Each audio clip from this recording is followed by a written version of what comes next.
All right, we got Big Cat with us here on radio. I'm going to start with this. Yeah. We just talked to Kirk Cousins, and I made sure he knew that he ruined our lives with that Hail Mary. Yes, the Badgers. Yes.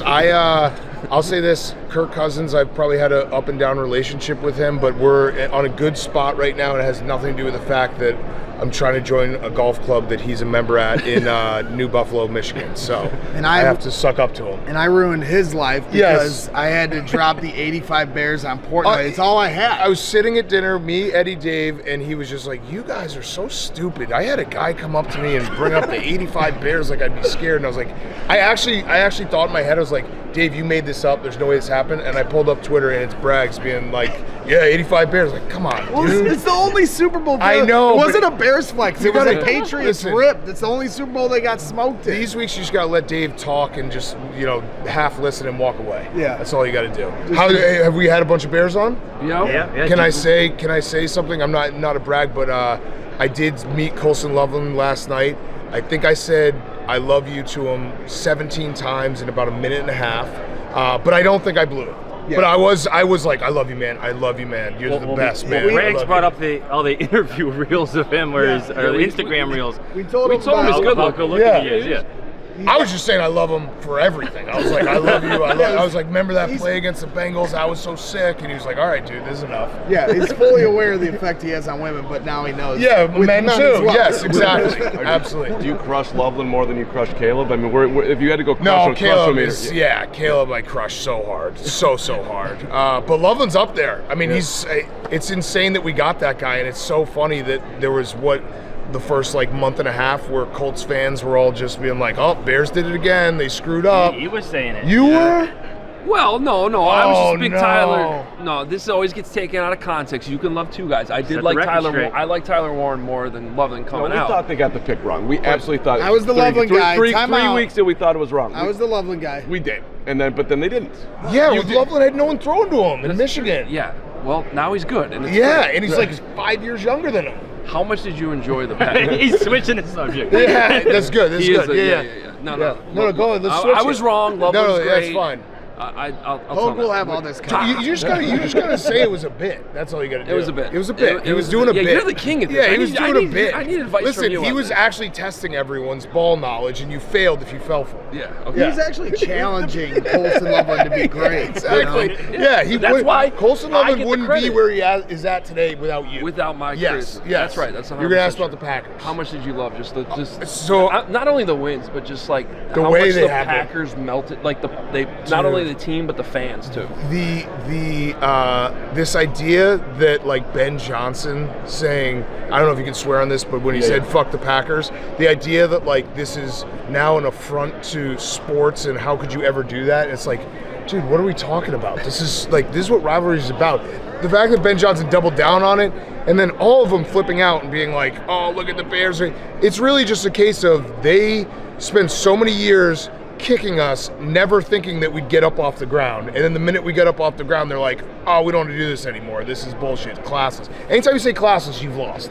Well, I know it was great. I know you're always in the studio doing the reaction shit, watching it reaction-wise, but I saw the bug. You got the bug of going to the game. Yeah, listen, I've been doing it for long enough now where it was the same with the Cubs run where I was like, you know what, I'm just going to start going to the games.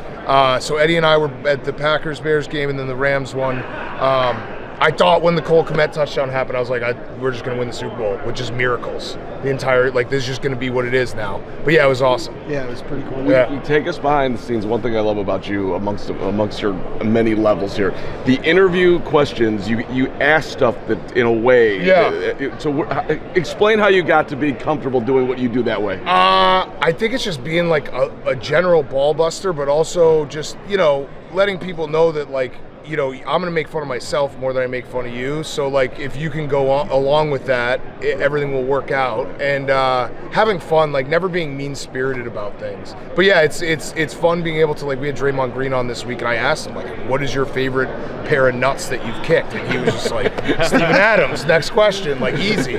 But yeah, no, it's fun because it's that's a challenge to me is you don't want to just be doing the same interview that everyone's doing over and over. Was there a point where that threshold kind of crossed for you? Like early on, like it had to be like, to me, when people go on Howard Stern or people go on your show, they know that that's what they're signing up for. But was there a threshold that you had to cross to get to that point professional advice. Because I'm trying to get there. No, well, it was Hope won't let me. The very first, we had Kyle Wilcher on, who used to play for Kentucky and Gonzaga right before the Sweet 16, and he said that Adam Morrison had a apocalypse bunker in Washington, and then it became an actual story. And we were like, how did this become a story? Like, people are actually listening to us. And then Adam Morrison came on and was like, dude, I'm not an apocalypse bunker guy. Like, I'm not one of those guys. And we realized, like, oh, people are actually listening to this. And then I think we got to a point after that where people were like, hey, these guys are screwing around. Have fun with it. Because if you don't, then you're going to look like an idiot. And if you can have a little bit of fun with them, it's like a win all around. So do you guys do all your interviews like gangbang style? This is crazy. We've never had someone at this level. So this is crazy. This is actually I love it. This is actually going to get uploaded to Pornhub here. That's fine. My question for you is, what is that on your jacket? What is it? Uh-oh. I don't know what that is. Oh, it's probably some dandruff or something. No, I didn't. I did not puke last night, so I'm good. What is that? I got your back here. I don't even know what it is. Let me ask you this: that might be puke. It could be. I don't know. I did puke on Tuesday. I don't think I was wearing this jacket. I was concussed from our flag football game. I saw those. No, actually concussed. I just was so out of shape that I puked. So that could be it. But I wasn't wearing this, so maybe not. That was a good call. Was that where that clip of Dave running came from? Yes. That was rough. Yeah, it was. Well, no, he won, so he's going to take a victory lap. Yeah, but we were doing a flag football tournament, and I had to play. I'm 41, and I was playing defense for like 2 hours straight, and then we finished, and I puked. But again, I think I was wearing something different. But if it's puke, I don't care. What are you going to do? It's puke. Yeah. Well, it's tough, man. It's probably most likely food that like dropped from my mouth into right there. But yeah. If someone had said to you, yo, Big Cat, come 25, 26, whatever year we're in, you'd be in this position at 10 years ago, 15 years ago, 20, what would you have said? I wouldn't believe you. I mean, it's funny because this Super Bowl, specifically like the San Francisco setting, 10 years ago was when Barstool got bought by Chernin Group. So like it's funny looking back, we were still 6 employees 10 years ago. And like this is right when we hired PFT and all that stuff. It's been crazy. It's been crazy. You'll appreciate this because we used to work at WGN together. Do you remember when you came in? Yeah. And I was trying to tell Todd Manley. Yeah. And I was like, we got to do something with him. Listen, and then I remind Mitch Rosen all the time. I sat in his office in like 2015. I was like, hey, I'm willing to do more radio. And he's like, it's not a fit. So Mitch, you screwed up. He didn't give me a job either, but I don't think he's regretting it. No, he'll regret it, dude. You listen. The thing you got going for you is your eyes. I get lost in them every time I see you on Twitter. That's how I. His eyes are incredible. That's a fact. His eyes are incredible. I don't like to compliment him, but it's true. It's how I manipulated Jenny into marrying me. So there you go. Are you guys going to Combine? We'll be there. Okay. Excited. Yeah. You gotta do dinner again. Yes. Dinner last yeah, but I told Waddle and Sylvie because I was just on with them on Wednesday. I will not. They split the check like 10 ways. It was one of the most embarrassing things I've ever seen in my life. You were doing it because rightfully so. Like you were all getting, you're expensing. I'm sorry, I can't even speak right now. You're expensing it, but I told Waddle I'm not letting that happen again. So if I go, I will just pay for it because I can't watch 10 dudes split a check. Like watching the waitress like get the news that she's splitting it 10 ways. She was heartbroken. Sylvie's gonna hate this, but Cap would have just picked it up. I know. That's true. He's gonna hate that I said that. Oh, he actually is gonna hate that you said that. He's gonna hate that you said that. Yeah. Well, let me ask you this: does it feel like just being around here and talking, asking? We'll be back. No, I don't know how long this thing goes for. I feel like I'm getting a little Stockholm syndrome, but that's fine. Do I work for you guys now? No. We're good. Question. It better be a good one. Don't blow it. No, I mean we've talked about it all year. Caleb can never do anything right to some people, but like talking they're such losers. Anyone who says that is such a loser. Yeah. They don't watch the game.